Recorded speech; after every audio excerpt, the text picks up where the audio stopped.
G20 finance ministers and central bank governors have arrived in Shanghai to discuss ways to support global economic growth. The IMF earlier this week called for the G20 nations to take bold action, and the conversations have largely been centered around fiscal policy or the use of structural reforms to try to offset some of the pressure on monetary policy as well as exchange rates.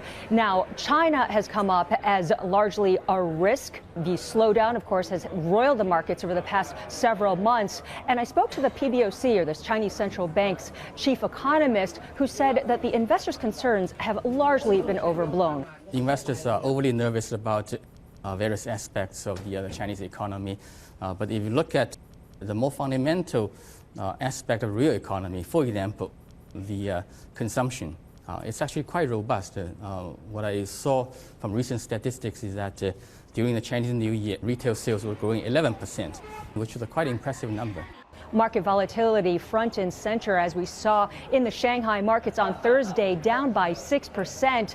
Some of that's because of tighter liquidity concerns as well as overall fragile sentiment in the stock market. For Nightly Business Report, I'm Eunice Yoon in Shanghai.